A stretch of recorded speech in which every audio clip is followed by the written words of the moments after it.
All right. Hey, welcome back to the Go4CEO channel. This is John the Bomb. Building others means business. And I will say this is going to be a very special interview. Super cool when I found out this gentleman was going to be on. Stay tuned. Stay throughout the whole episode because you're going to learn so many things here. He was the first company that gave Go4CEO a chance to interview people that weren't just in my circle. They were people that were entrepreneurs, CEOs, founders. And this guy is actually one of the godfathers of podcasting and just one of the trailblazers and super cool stuff. So I'm going to read a quick intro. And by the way, subscribe to the channel, become a part of the Go4CEO community. Stay tuned for the 4A formula, Untangle Any Challenge, and Think Like a CEO book that's coming out in a couple weeks. But here we go. Tom Schwab, entrepreneur, author, pioneer of the podcast interviewing marketing world, struggling to stand out in today's noisy digital world? Well, meet Tom Schwab, the godfather of podcast interview marketing, with over a decade of experience of helping brands from Fortune 500 companies to top consultants. Tom knows how to turn conversations into conversions. He believes you're not one funnel away, but one conversation away from growing your business. So, Tom, welcome to the Go4CEO channel. How are you? John, I am thrilled to be here. That is so exciting. And again, off camera, I shared with you, the initial story of it and how I, found some of your crew and they found me, and it's really cool. I've had a lot of your, your clients on my show, so it's been really cool. And now to have the actual CEO and founder of the company on is a great treat. So, we start the interviews typically with, "Hey, Tom, how the heck did you come up with this idea? Where were you? What industry were you in? What were you thinking to think of, starting the Interview Valet business?" So take it away and share with us a little bit about that. Well, let's be real here. There's the founder story and then there's the real story that goes along with it, right? And, when I started this, the business plan was beautiful. Everything was up and to the right? And so many people tell the story that way, but this I stumbled into. So my last business was HubSpot's first e-commerce case study. We built it up and we sold it off as a region. We started as regional players, sold it off as a national leader, and people said, "Well, how'd you grow your business?" And I was like, "It's all through guest blogs, right?" But by 2014, guest blogs weren't working anymore. So I hypothesized, I bet you could do the same thing with podcast interviews, right? Tap into an existing audience. So I was in a mastermind group and shared it with a couple of people, helped them. And it really worked, right? Better than guest blogging ever did. So I didn't want to start another company. So I wrote this cheesy little PDF. Some people said, "Oh, do a course." John, I did the course, but I never took it out of beta because the people that were honest, they said, I want to be the guest. You take care of all the rest. In fact, one of our beta testers actually came up with the name Interview Valet, bought it, gave it to me, and said, "This is what you got to call it." So for that first few years, I'd give my elevator pitch and people would say, "Oh, what's a podcast?" Right. And then as podcasting took off, the business took off.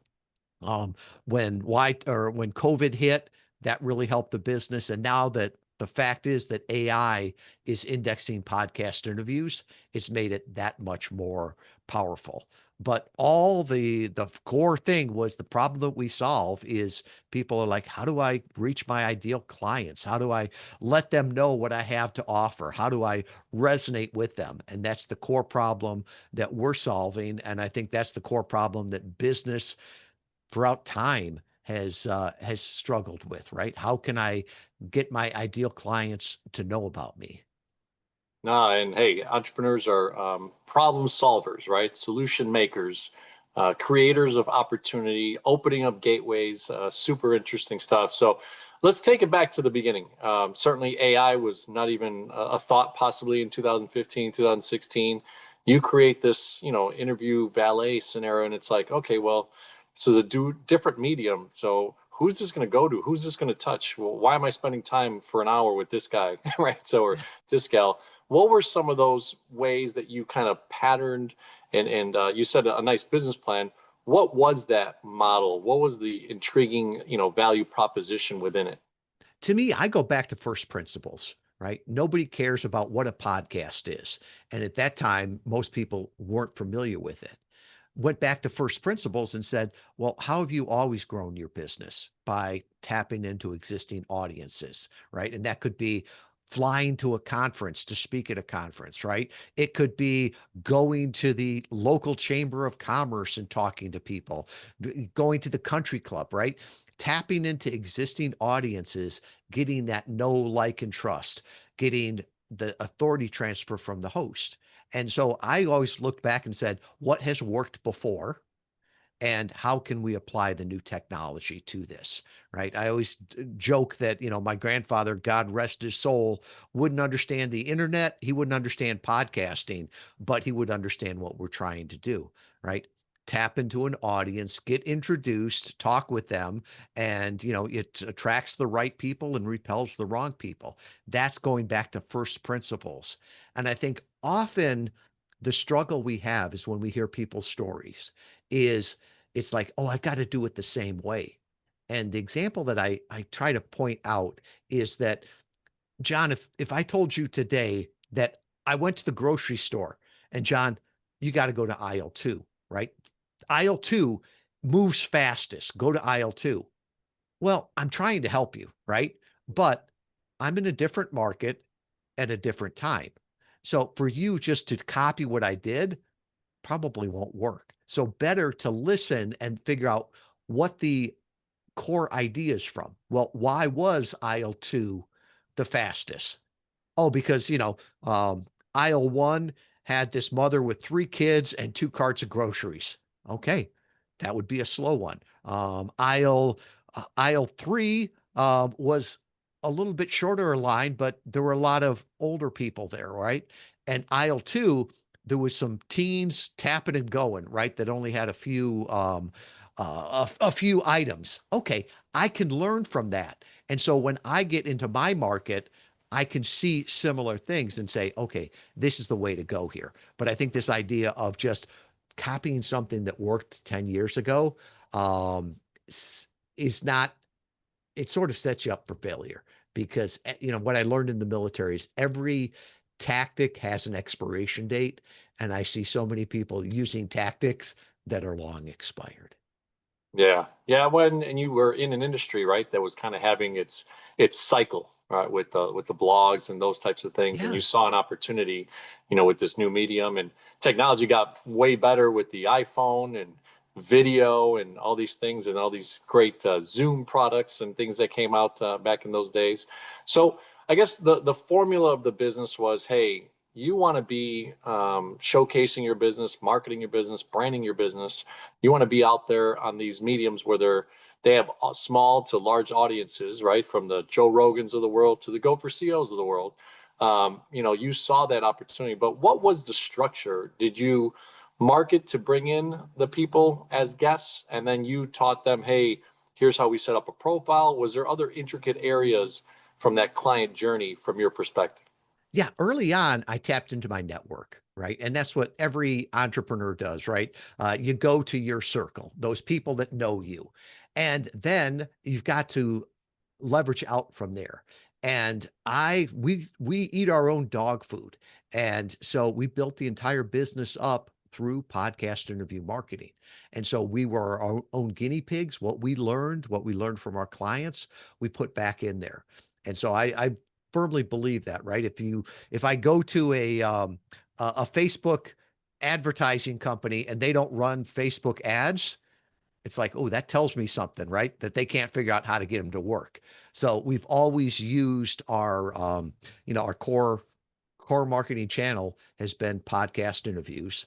And then the second one is referrals, right? From hosts, from clients. And really over the last year, but the last 3 months. So starting in June of 2024, our best referral channel or our best marketing channel has been AI. And really that's because right now it's clear that all the AI is indexing long form collaborative content like podcast interviews. So it's one of those things is I would advise people pick something that you're good at, pick one lane, one marketing channel and use that one. The people that try doing everything, they get it just so diluted and they never get traction with any of them.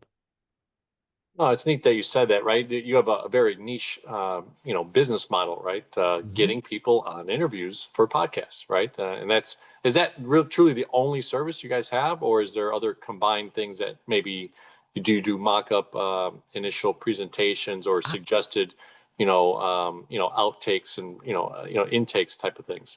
I would step back from that, and getting people on interviews is part of the overall thing. Nobody wants to be a podcast guest, right? That's a hobby. And most Okay. people don't need another hobby, especially our clients, right? They're looking for the results that come from being on a podcast interview. Oh, okay. So it could be we do a lot with nonfiction authors that are launching a book. We do a lot with professional services where it's a relationship sale, right? People have to know, like, and trust you. We do a lot with category design where they're coming out and saying, no, the world is broken. Here's the problem. Here's the solution we see. And that comes from education, not just a meme, right? We do a lot with B2B relationship sales, right? If you're just trying to do a transaction, you can do that with a ad and a coupon.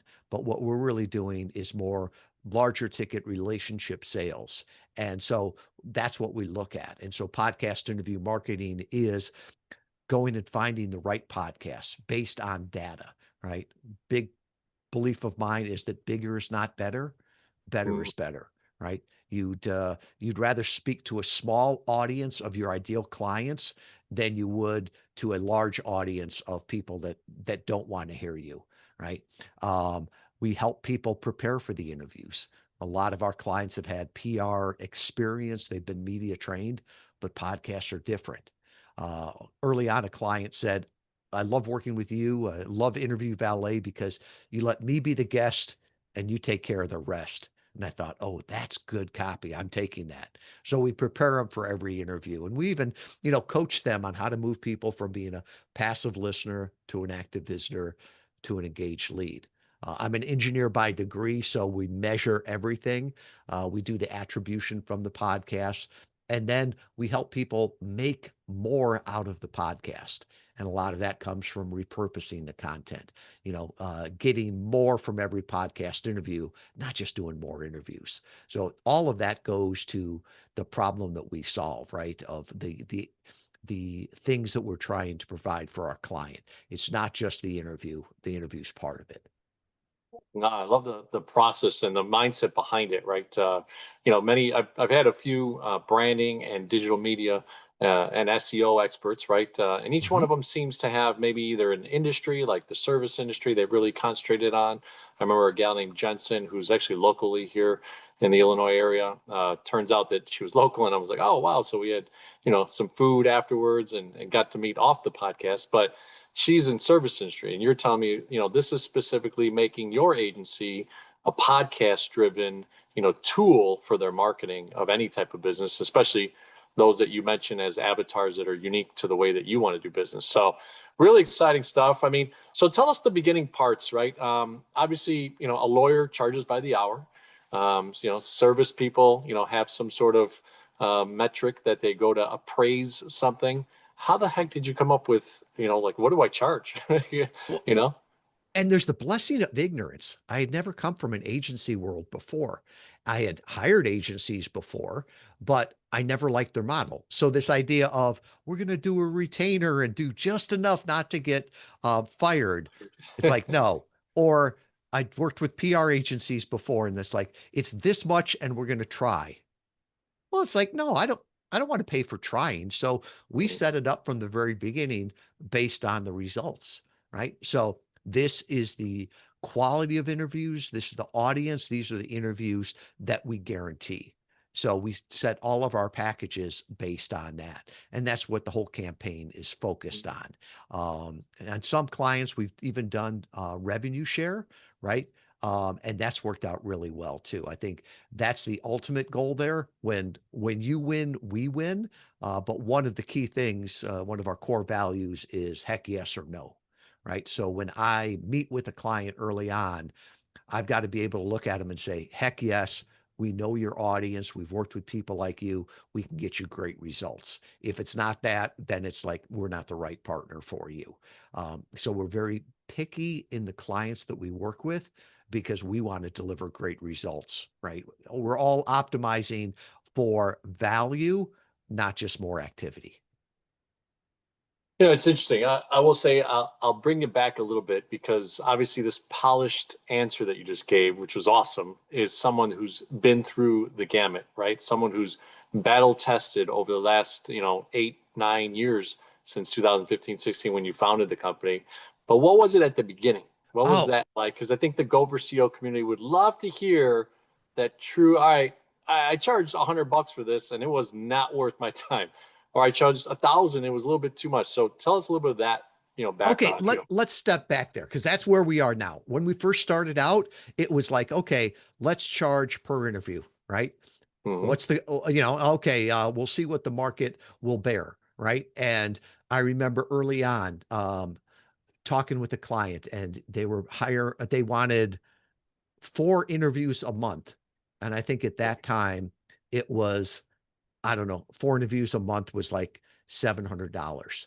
And he went to sign up and he called me and he's like, your checkout page is broken. And I'm like, well, what do you mean? And he's like, I'm trying to change it to 4 interviews times 700 and it won't change. And I said, no, it's $700 for the 4 interviews. And he's like, oh, okay, well, I'm going to sign up real quick here before you realize you're undercharging for this. So some of it is the market, right? Yeah. They'll tell you what, I don't want to say what the market will bear, but the value that it brings. And for Mhm. some people to this day, there's two answers, right? And I even think starting out, some people say, well, why is it so much? Those aren't your ideal clients, right? They can't get value from it. The other side is other people say, why is it so inexpensive? Those people can get great value from it. So I think a lot of it is testing and getting feedback, right? I had mentioned before that we all have this beautiful business plan. Everything's up and to the right.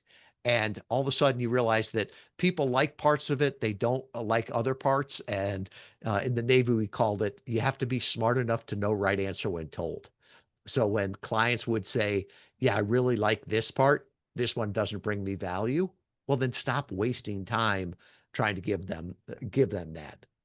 Yeah, yeah. Stop force feeding them, right? The stuff that they're not willing to, or not liking that, because it's the bad experience afterwards, right? If they don't feel like there was something of value in the exchange of money, that can leave a bad taste for so many. So, And all right. the, So, the other what's it thing I go? would add to that is that we all have an opinion, right? You can Sure. hire a coach, you can hire a consultant, you can hire an accounting firm, right? And they're going to give you an opinion.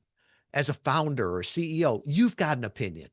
The only one that's really got the answer is the clients, right? And Mhm. they're going to vote with their time and their money, right? They may say, I love it. Well, if they don't sign up, they're telling you something else if they don't put their money in there.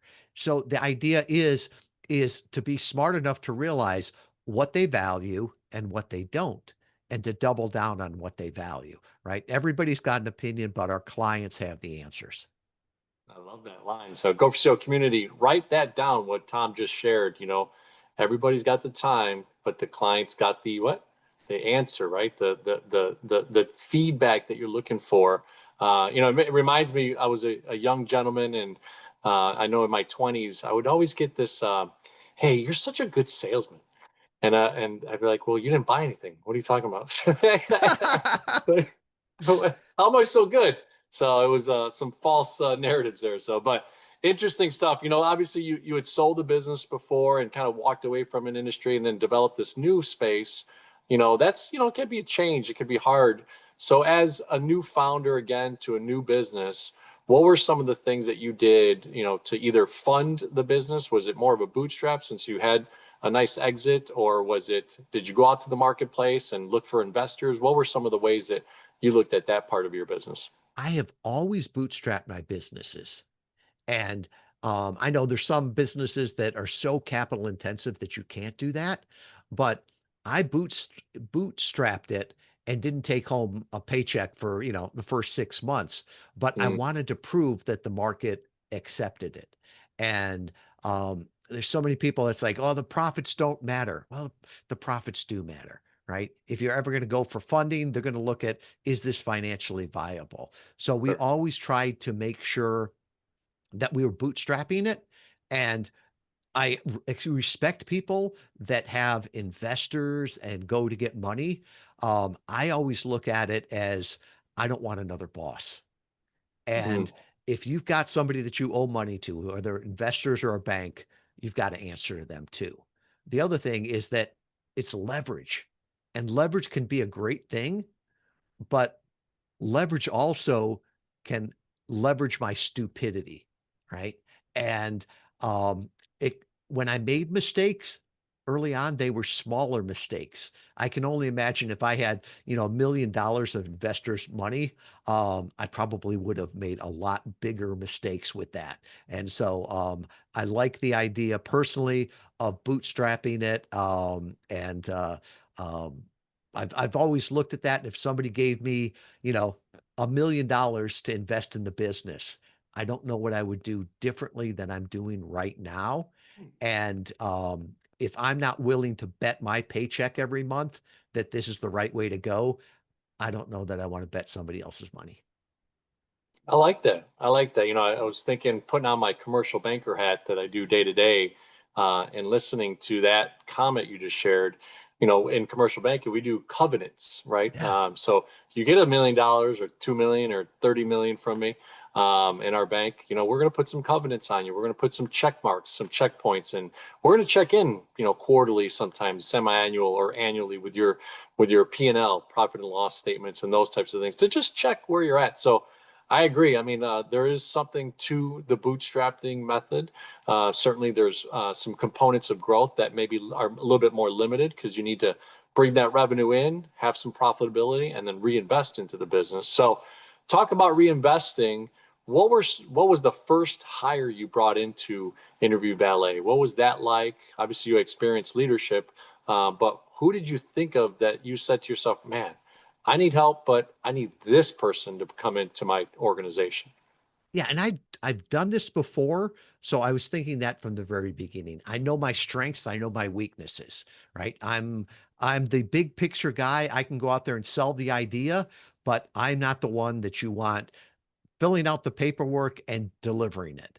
So I knew someone else and brought them on early on. 2/3 of our team right now is military spouses, and that's where I tapped into. Right, it's a great workforce. Very, very educated, motivated, self-disciplined. And the other thing too is that my last company was brick and mortar, and I came to hate it, right? And I swore I never want to have another brick and mortar company. So we started in 2015 before that was as common. But I looked at it and said, I can't run a company today in 2015 where I've got to drive to the office every day, or I've got to find all the people, the most talented people in the world to work for me that live within 10 miles of Kalamazoo, or to tell the world that we're open 9 to 5 East Coast time unless it snows. Right. So I just looked at it as how can I find the right people, get the right people on the bus and then figure out what seat they sit in. Okay. So what were one of the ways? Did you go into your network at that point, Oh, or did you use some of the services, i.e., the LinkedIn's of the world and Indeeds and all those types of things back in those days? we've always gone to our network and our network of networks, right? So I reached out to somebody that I knew that thought would be a good fit, right? And they came on board. The word got out about what we were doing, and some other people said, "Hey, if you are ever adding talent, right, please let me know." And so we've always got like a bench of people, and when people say, "Well, it's so hard to hire," I think that's indicative sometimes of the company too, right? Because the best companies, people want to work there. The worst companies, I don't care what the market is, nobody wants to work there. So I think having that culture that people want to work at, and just the way we set it up, I can't say that it was my genius. It was probably more luck, but being remote, it allowed us to tap into so many more people and so much more talent there. And I think always looking what's the next constraint on our business. I'm a big fan of constraint theory and trying to figure out, who's going to do that. And as opposed to trying to, how am I going to do this? And so trying to figure out what's those talents that we bring in. And we've played around with all the different ones, the Gallup strength finders, the disc profiles, the Enneagrams. Those help, but often it's especially today, is I think it's the culture and the curiosity. All right. With AI and stuff like that, you cannot bring on somebody that has, 10 years experience in AI in your business, right?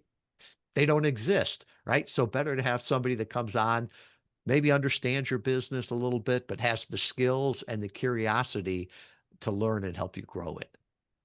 Yeah, yeah. A lot of those factors, come with, that conversation, those initial few times that you find out by the questions that you're asking, are they in the mode of what you've built, right? So really, really cool stuff. So, one of the questions within that is, hey, you said earlier, you kind of test marketed, hey, one client said 700 for each episode or 700 for four.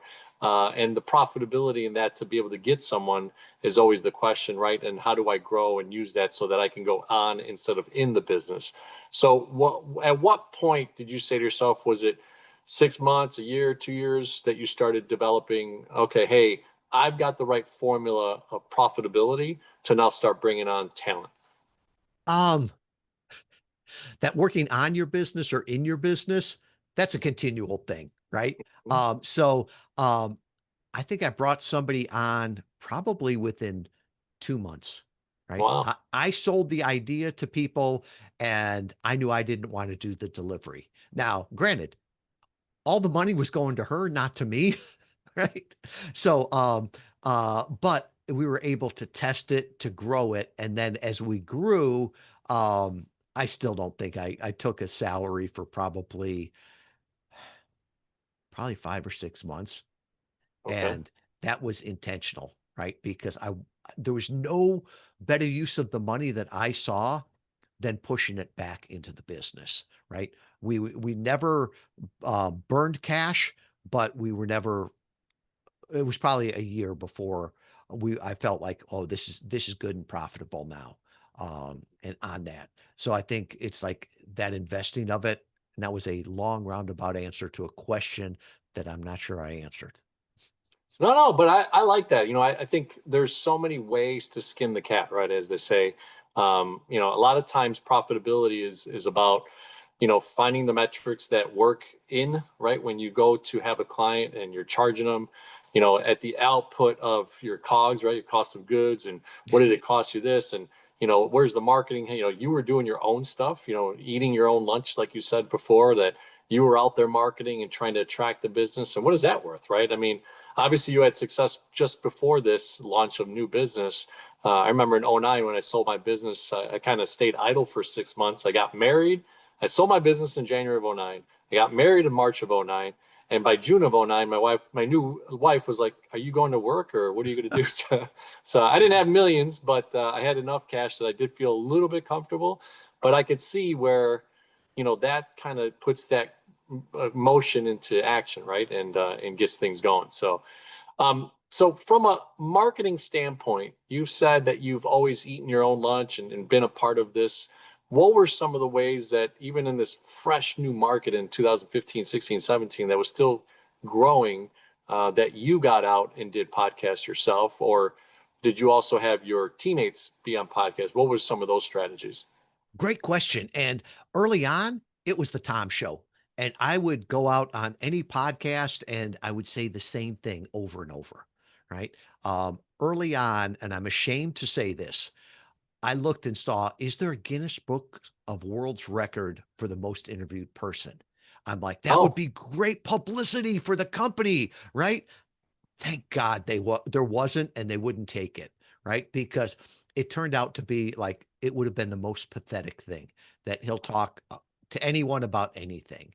And I still see some people doing that today. Or early on, it was just go out, here's your boilerplate speech, talk about it over and over. That's changed over the decade. And about a year ago, so summer of 2024, we had a client come to us and they were really big in the AI field, right? If I said the name, you'd know them. And I'm like, well, why do you want to do podcast interviews? And they said, because AI indexes podcasts.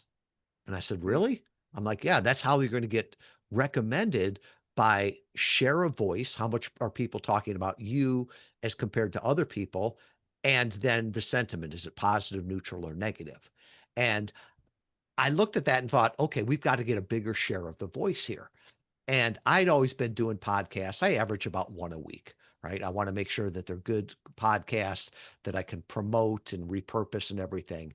But I looked at that and thought, I don't want to start doing a podcast a day. It'll be like Groundhog's Day. So I went to our leadership team and we've got some great, great people. And I said, would you like to start doing some interviews?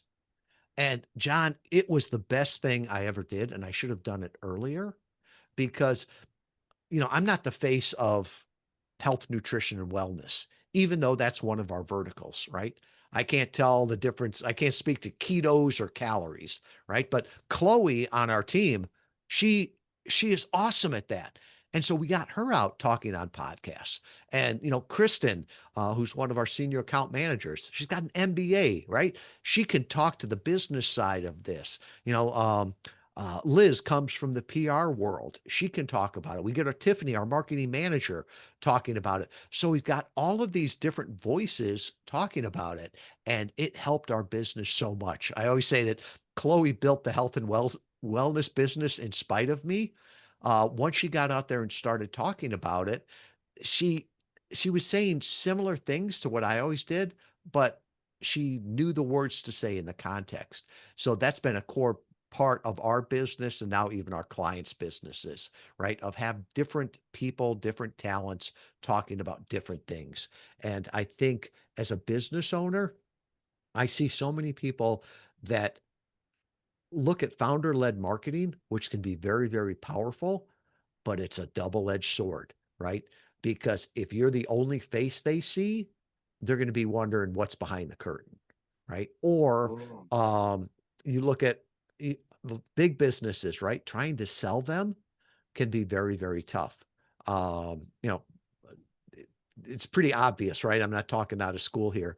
You look at Dave Ramsey's organization there. He's been struggling with that for probably the last 10 years, right? He's aging out of his demographics, right? What happens to the Dave Ramsey organization when there's not Dave Ramsey? And so he's had to bring people in. So I'd rather do that much earlier. And I think Hmm. it really helps um, employee engagement, right? If you can bring your employees and say, I trust you so much that you can go speak for the company, right? I believe in you. And they've had so much fun with it. And I listen to their interviews and I'm like, man, maybe I should stop doing my interviews because they're better spokespeople than I am. So it's interesting. I wish I had a little of a meme or some of a light bulb because you just gave me a really interesting thought. So you're saying that you took your team and some of the ways, and tell me if I'm wrong here, but the health and wellness person, they had an interest or they had some sort of background in that. They went out and talked to the marketplace about it, but in reverse, or consequently, it became a marketing tool for Interview Valet. Is that Yes. what you're saying? Yeah. And This is it's, amazing. This is and amazing. Go for what? Go ahead. how to leverage that. It's like Chloe, I never knew that she had a background in radio in college. When Hmm. she got on there, she was golden, right? She's a better, she's more polished than I am. And it's like, I never would have known that. And it's really great to build that team up. I can remember early on, oh, this had to be, I don't know, we were probably 3 or 4 years into the company. And I was at a podcasting meeting and I mentioned the team. And somebody said, oh, I, I thought it was just you and your wife in the basement. And I was offended. I'm like, I don't have a basement. Where I live, we don't have basements, right? And secondly, we've got a team at that time, it was like 8 people, right? But you wouldn't have known that because I never showed them. And now flip around the opposite way. Um, and this is, looking forward. Someday, once you start your business, this is the ultimate goal. Last year, I took a 6 week sabbatical. My wife and I went to Europe. We hiked the Camino de Santiago. So we hiked 500 miles in 26 days. I don't think the clients or the market knew that I was gone. It's sort of like I had to get back because they were doing all my jobs, and I was afraid that I wouldn't have a job if I didn't come back. So it's that idea. If it's all on one person's shoulders, that can be very, very dangerous. I love it. I love it. I had a lady named Michelle Griffin, Griffin Resources, and her whole dream of building a business as she was a head of HR for a small company, she wanted to launch a business with her husband where they could just travel and do business. And now he's in IT. She's built a pretty massive, fractional HR business. And yeah, they travel. It's at least once or twice a month. It was really interesting her sharing that point of view. And you set the foundation too, right? Like you went from brick and mortar type of business to a completely virtual business. And it had its nuances because I'm sure, like you said, some people may have thought like, hey, this guy's doing it from the basement when Yeah. you had a ranch home. You didn't have a basement. But you built it and it really became something here. And like I said, when I saw that your name was the one that was being interviewed today, I was like, wow, this is so cool. They were the first company, Go4CEO community, that gave us a chance to interview people that they vetted out. I didn't do the work. The first 60 to 70 interviews, like Tom said before, I worked with my network, right? Body shop owners and HVAC business owners and, investment real estate and insurance business, all these types of places that, as a former entrepreneur, become intrapreneur in the commercial banking world, I went to my network. And how cool was it that you've created a system where I could see it now? Like an HVAC business may want to promote, ABC HVAC, but Joanne is sitting in their office who has this health and wellness, expertise, can go out there in the marketplace and talk about it and then reference that she's at ABC business. Is that how it works? Is Yeah, within the interview, you're teaching them that? I would even say, when you show up, you talk about a problem, and Joanne sitting in the office may understand the housewife that's calling the HVAC business more than Mm. anything, right? So if she talks about, gets on a mommy podcast or something like that, and talks about the struggles and everything, and it's like, yeah, I've got to be a property manager too, and it's so important to have a relationship with a company that I can trust because you know what? I'm unlocking the door and letting somebody walk into my house. And I'm just assuming, that they're trustworthy. And, that's why, when you're looking at partners, right? For home services, you got to figure out who they are, right? And that's one of the reasons that I work at, Naperville HVAC because it's a family-run business and all the rest of that. So they start to tell that story, and it Mhm. resonates with them. Wow. Wow. Wow. I'm having a light bulb moment. This is pretty awesome. Super excited, Tom, to share that. And what a great thing, Go for Your Community, to really learn from how podcasting, I think you just took it to another level of how every single business can use this medium within their company and within the talent in their company to promote the business in a different way. So really awesome stuff. So you got to a point where now you did a sabbatical for 6 weeks, but that's not easy, running a business.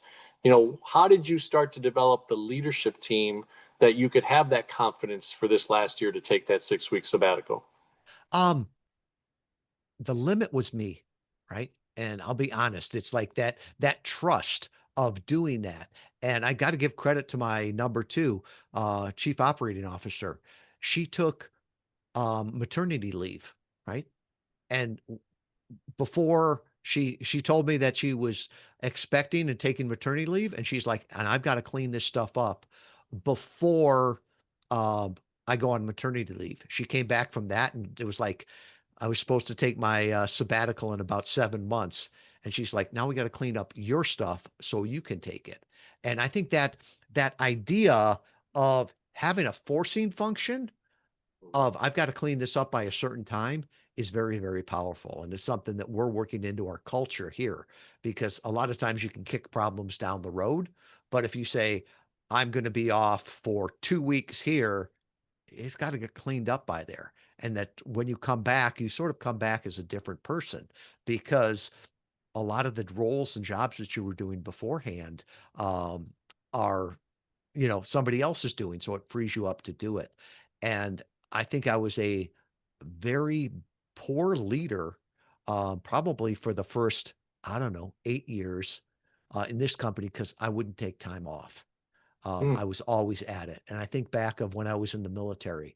Um, the skipper on the ship, I was on an aircraft carrier, and he would go when we were in port, he would go home at night. And here I was as a 20 something junior officer, and I was in charge of running the nuclear power plants, right? And when he left, now granted, there was more adult supervision there. When he left, it was basically him saying, if you need me, call me, but I have trust in you. And we all rose to the level, right? And I think of my team when I left on the sabbatical, they rose to the level. There was one person that didn't, and they weren't with us long after I came back from the sabbatical, but the vast majority of them rose to it, right? And what had I been telling them for the last 8 years, right? That you can't do this without me, right? That I've got to be here all the time, right? And it's almost like a child, right? If if you're teaching them how to ride a bike and refuse to take the training wheels off and run behind them holding the seat the entire time, yeah, they'll never fall, but they also will get known that I can never do this. Dad never trusts me. So I think that was a mistake. I should have done that much, much earlier in my business. Again, I got to get some sound effects because that was another great moment there of just vision of seeing things to the way that they should be instead of the way that they were at the moment. And it was limiting yourself, right? Seeing yourself in the mirror of what you could do, and you established that, and it took your COO to share with you, hey, this is possible, right? This Yeah. is something that you could do. So really, really cool stuff. Well, we love to end our interviews with CEO. So it's client experience. E is engagement with vendors, with employees, with people that you do business with, and O is operational excellence. So, well, let's start with client experience. From a standpoint of today's day, what could a client experience doing business with Interview Valet? Yeah. Early on, a client said, I love working with you because you let me be the guest. You take care of the rest. And that's what it's all about. They come in as the talent. We do all the background work. We get everything set up. We help them. And then they get the microphone. They go on stage. They get to do what they love, talk about their business and their point of view, and then we take care of everything else on that, right? That's what we're really trying to do, make it easy for them and make it effective. So at the end of the day, that busy CEO is saying that was the best use of an hour of my time that I could have had. Hmm. So is there, just to add a little bit more context, is there any discovery calls with them? Do you guys just do the background, Oh, let's say on ABC Company and how they found it? What's some of that prep stuff? yeah, so the prep stuff is really when they come to us, we do a discovery call, right? We'll tell you, whether or not we think podcast interview marketing will work for you. Hmm. If we believe that we can help you, we'll put together our entire roadmap and say, this is what it looks like. We'll provide that to you for free, regardless, if we work together or not. It will bring you clarity around how people work with how you can get results from it. Then, big thing for us is heck yes or no. If we're a heck yes, we give it to you, right? You tell us heck yes or no. If we're both thumbs up on this, then we move forward, right? Patience is a virtue. It's not one that we have. So we get going fast. Um, and we'll get everything up and going that first week. We get the maximum return on investment of your time and your money. We get to know the audience. We build your one sheet, all those things, do a walkthrough interview, and then you're out on the podcast interviews. And so we make it very easy for the talent, the guests there, and then very productive. And you're working with a senior client account manager, even though we've got a team of 20 people all working for you, there's one person that you work through, right? Nobody wants emails from 20 people. I love that point of contact, the white glove service of sorts, right? Exactly. So E is for engagement, from your vendors to the clients to the employees, and everybody in between. What are some of the things that Tom Schwab does to really help engage the team, engage the vendor, engage the clients? Do you do client experiences? Do you have, employee, let's say, vacation or whatever, retreats and those types of things? What are some of the ways that you engage best? Yeah. And so one of our core beliefs is that email is a great way to share information. It's not always the best way to communicate. So Mm. even with our clients, right? They've got a dashboard. We're emailing them, but can we jump on a call for 15 minutes every month to make sure we're aligned, right? That builds that relationship, make sure everybody's aligned. We're a remote team. We've been that way since the very beginning, right? We have the chat channel going. We do team meetings every week, and we have an all hands meeting every other week. Whenever I travel, I go around to meet team members and see them. When I encourage them too, when they're traveling, if they're anywhere close to another team member, uh, go out, have a great dinner, bring your spouses, and send me the check. Right? It was so great. We had a one of our team members was going to um, Paris on vacation, and she had a client there, and she's like, "Can I take him to dinner?" And I'm like, "Yeah, you better, but send me a picture and send me the receipt." And so it was great, right? It's building those relationships there. And there's a great book, and it's actually the author is a neighbor of yours. He lives out in West Michigan. It's called Super Consumers by Eddie Yoon. It's published by Harvard Business Review. And he talks about there's two types of people in the world. There's missionaries and mercenaries, right?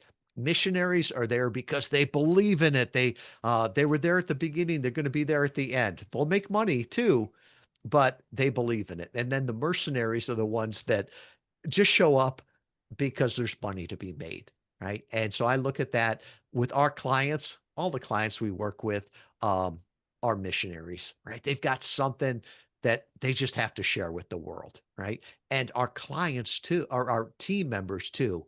I've looked at this and all of our team members are missionaries, right? They're very talented. They could work anywhere and be very successful, but they choose to work for us because they believe in our clients and what they're doing, and they love to evangelize them. So I think engagement um, breeds more engagement, and disengagement breeds more disengagement. Yeah, those quiet quitting people, it's an interesting scenario, right? So, based on non-engagement. So, awesome stuff. So, last one's operational excellence. And, you touched a little bit about AI and what it's doing to kind of even revolutionize your specific industry with indexing and those types of things. So, what are you using? Are you using the HubSpots of the world, the QuickBooks, right, back in the day? Or, are you using new accounting services? Are you teaming up with vendors? What are the ways that you have some operational excellence to interview valet?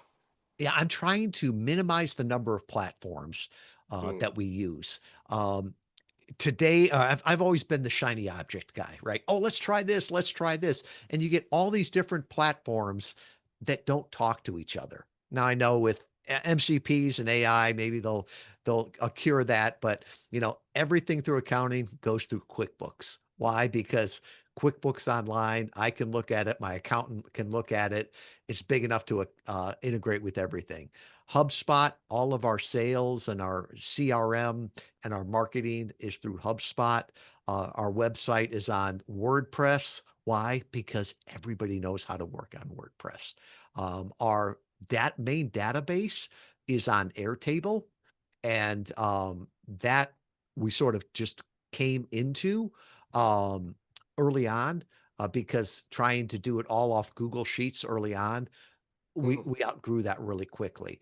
And Airtable, luckily, we picked a company that was growing, and now I'm so excited with what is being able to be done um, with AI and the different platforms, right? So we license a lot of different data, and we're finally at the point where with pretty easy AI integration, right? We can say, go into our database of Airtable with everything we have known for the last 8 years of our business. Pull that stuff out of there. Go into HubSpot, pull all of our client records, everything there. Pull that and really start to bring some answers from it. And then as far as email and stuff like that, we've Google Suites is our go-to. mm. Awesome, awesome. And I will say, I think AI, no, not I think, I mean, I know it's changing some things. Are you using AI to listen or transcribe all these podcasts out there in the world and then bringing that as kind of the medium of like, hey, we know that this X client is an author, or this one's a business owner of X, or this is, et cetera, to get them to those specific areas compared to in the first days, were you just listening to a ton of stuff in that scenario? What's that operations now? Early on it was keywords, right? And so your podcast, the Go for CEO might have entrepreneurship, small business, CEO, and we were just sort of matching keywords to keywords. And it seems so archaic right now.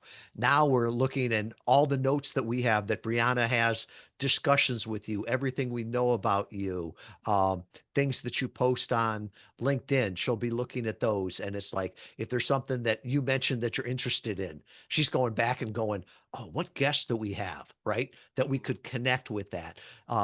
And yeah, AI is indexing all the podcasts. So we can go in there and say, not only what podcast would be great for our guests, our clients, right? But why would the client be great for the host, right? Because it's a double-sided marketplace, right? Even though the hosts don't pay us, we need them in order to fulfill our service. So Sure. we're using a lot with that, and one of our key beliefs, and actually this comes from an article by Vern Harnish. Vern wrote "Scaling Up," and he said the future is A players using AI. So Mm. um, it's like any tool, right? If you give a tool to an idiot, they'll hurt themselves with it or hurt you, right? You give it to an A player and it's Yeah. like artistry. So I'm not Yeah. looking to replace people. I'm looking to take our A players, give them AI, and just watch them to go to town with it. I love it. What a great slogan there. It's A players use AI, right, to prove themselves. Yep. I missed, but would you say it again? So Vern Harnish wrote an article. I think it was in CEO magazine. I'll share the Okay. link with you. But it was the future is A players plus AI. Plus AI. All right. No, what a great word there to be able to say to yourself like, hey, my team, there's certain people that I want to be able to use this tool so effectively that it takes their A to A plus, right? Type of Mhm. scenario. I love it. I love it. So, Tom, obviously, super humbled to have you on. Obviously, having your company be one of the first ones to trust the Go for CEO brand, to have your clients on it. Really exciting to have you personally on.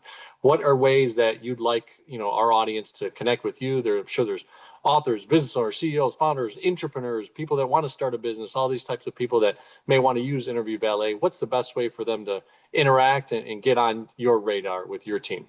Well, John, we'll make this easy. And what we've learned over the last decade is send people just to one place. So if you go to interview valet with a v.com/go for CEO, right? Everything John and I talk about will be there. There's an assessment. Will podcast interview marketing work for you? 10 questions. See how that works.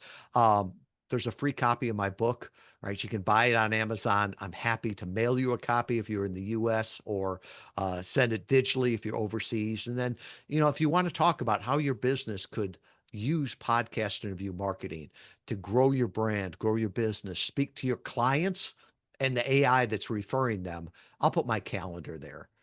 So all of that will be over at interviewvalet.com/go4CEO. The number 4, baby. The 4A formula is coming out soon. The book. Thank you so much, Tom, for being a part of the Go4CEO community, and excited to have this interview post very, very soon. So thanks so much for being a guest. Thank you, John.